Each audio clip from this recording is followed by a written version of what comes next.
Silipin natin ang sitwasyon sa monumento sa Caloocan kung saan ipinagdiriwang din ang ika-128 anibersaryo ng Araw ng Kalayaan. May unang balita live si Gabriel Gonzales. Gabriel?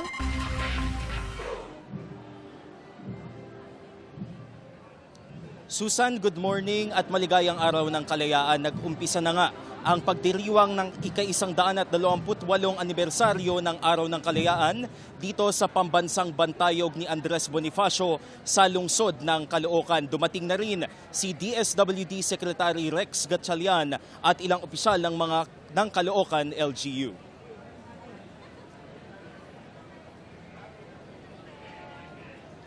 Maagang naglatag ng seguridad dito sa lugar para sa pagdiriwang ng Araw ng Kalayaan.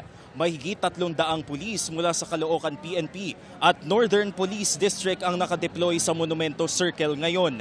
Sa mga kapuso nating motorista, sarado po ang ilang kalsada sa paligid ng monumento, kabilang ang parehong linya ng Rizal Avenue mula 10th Avenue hanggang monumento.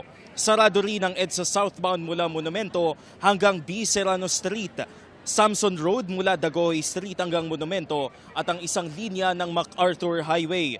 May mga alternate route at rerouting scheme naman ang LGU para sa mga apektadong motorista.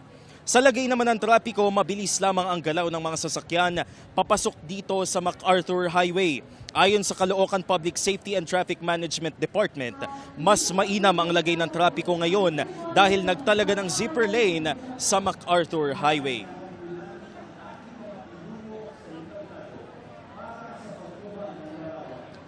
Nag-alay na ng bulaklak ang mga panauhing pandangal dito sa bantayog ni Andres Bonifacio. Yan ay bilang pagkilala sa mga Pilipinong revolusyonaryo gaya ni Andres Bonifacio na naging symbolic para sa kalayaan ng bansa.